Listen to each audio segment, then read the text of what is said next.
na sa kanyang tungkulin bilang Special Advisor ng Independent Commission for Infrastructure si Baguio City Mayor Benjamin Magalong. Sa kanyang liham na pagbibitiw na ipinadala ngayong araw, September 26, Pangulong Ferdinand Marcos Jr., sinabi ni Magalong na ang mga pahayag mula sa Malacanang hinggil sa kanyang posisyon ay salungat sa mga kondisyon na kanyang pagkakatalagan. Anya, ito ay nagpapahina sa mandato at papel na pinagkatiwala sa kanya. Dagdag pa ni Magalong, may mga sitwasyong nakapaglalagay ng duda sa tunay na kalayaan or independence ng ICI, dahilan para hindi na raw siya makapagsilbi ng may integridad.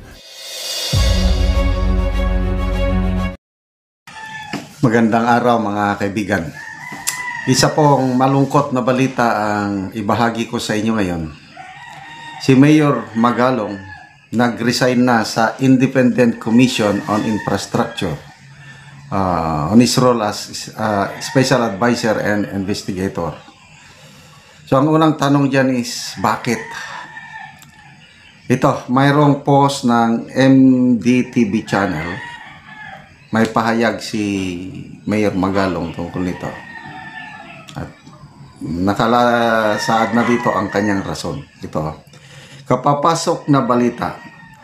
Matapos maglabas ng pahayag ang palasyo tungkol kay Mayor Magalong ngayong oras, ay formal nang nagbitiw si Magalong bago pa siya tanggalin ng Pangulo. So si Auntie Claire nagpahayag. Ito ang binitawang salita ni Mayor Magalong bago siya nag-resign. Narinig ko kanina sa press con si Yusek Claire Castro. That's enough for me. Hindi na nila ako kailangan pang tanggalin. I have honor. Yun ang hindi mabibili ng kahit magkanong halaga. Kaya bago nila ako sibakin na kunyari ililipat sa ganito, ganyan, para hindi magduda ang taong bayan, ay uunahan ko na sila. It's for my reputation. Pala said na may conflict of interest daw ako. At bakit daw ako nangingialam sa pag-iimbestiga? Katawa. Di ba investigator siya? Special advisor and investigator. Yun ang pagkakalam ko, investigator. Special advisor.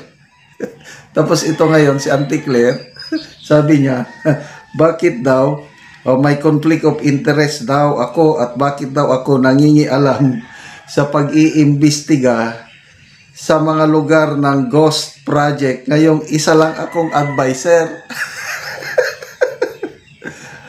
Wala akong hangad kung di makatulong sa investigasyon.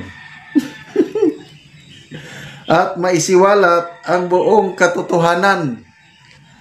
Yun lang. Kaya kahit isa akong advisor ng ICC, mas minabubuti kong sumama sa mga field for actual inspection. What's wrong with that? Auntie Claire, sagot. What's wrong? Grabe. What's wrong with that? Para yata sa kanila, mali yun. So, sige.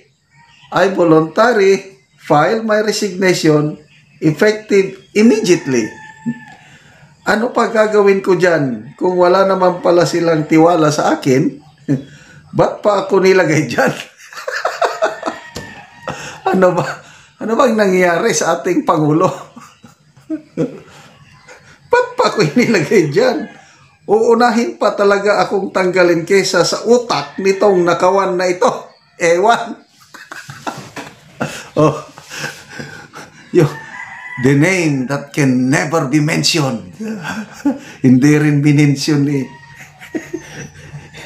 Hindi minensyon ni Mayor Magalong yung utak.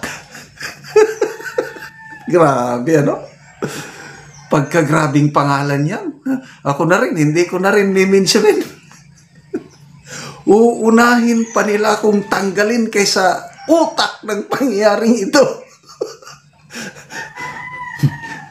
sa tunong ito, galit na si Mayor Magalong. Hindi ko napakinggan siya mismo. Kailang at least binabasa ko. Yung mukha niya siguro, medyo maano na yung tono niya. What's wrong with...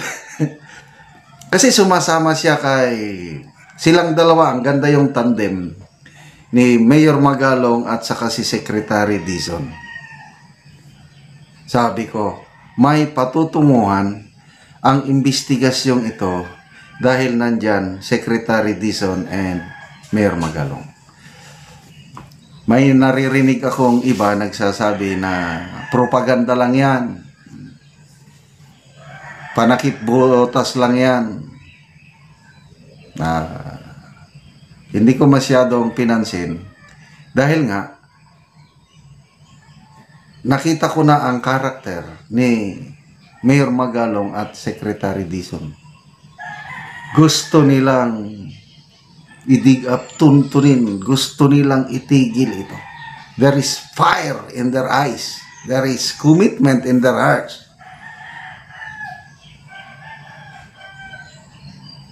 Nagsasama silang dalawa. So, sana sagutin ni Jose Claire Castro, what's wrong? Gusto man kaya natin itong matigil? Sabi nga ng Pangulo bakit pa tayo nagkaganito? Di ba ganon? Ba't tayo nagkaganito? Gusto niyang malaman. Nandyan ngayon si Mayor Magalong, I don't know kung sinusweldohan siya.